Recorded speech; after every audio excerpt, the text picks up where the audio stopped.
जोङो जोबोद गोजोननाय मोनदों जे दिनै नर्थ इस्टआव मोनसे गिदिरथार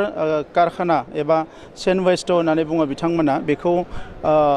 अस्ट्रनि आर्म्सनि जि मोनसे एसेम्बल आरो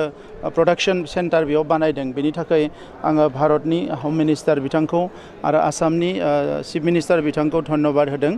जे बड'लेण्ड ओनसोलाव मोनसे समाव जोबोद डिस्टार्ब एरिया होननानै जेबो प्रकल्प एबा प्रजेक्टखौ बिथांमोना लानो सानामोन दिनै बड'लेण्ड ओनसोलाव गोजोन फैनाय लोगो लोगोनो मोजां प्रजेक्ट प्रकल्पफोरखौ बिथांमोना लाबोदों आसनिफोरखौ लाबोदों माखासे स्किम्सफोरखौ लाबोदों बिनि थाखायनो आं बिथांमोनखौ धन्यबाद होदों आरो बे प्रजेक्टआ इमप्लिमेन्ट जानायनि उनाव जोंनि ओनसोलाव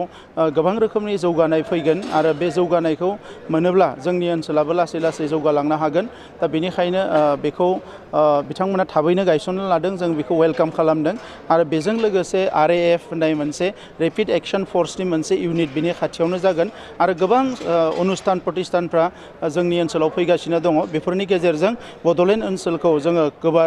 गोख्रैनो जौगालांनायनि माखासे हाबाफारिफोरखौ मावफुंनो हागोन होननानै आं फोथायदों। सार नखर मन्थ्रिया दिनै बड'लेण्डनि गोबां बाथ्रा बुंदों आरो बिटिआर गोथांनि जे 1500 कोटिखौ बारायनानै 19 कोटि बारायनायनि बाथ्रा बुंदों लोगोसे बेरेमोदैनि जे मोनसे फिसिनाय मिशन बानायनाय बाथ्रा बुंदों बेनि बेलायाव सारा बेरेमोदैनि बेलायाव अलरेडि बाक्सा जिल्लाया आसामनि मादाव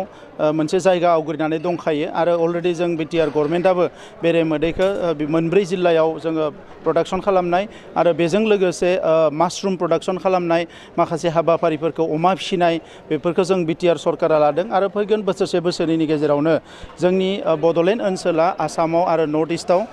बयनिख्रुइबो गोजौसिनाव थांगोन होननानै आङो मिजिंथिदों।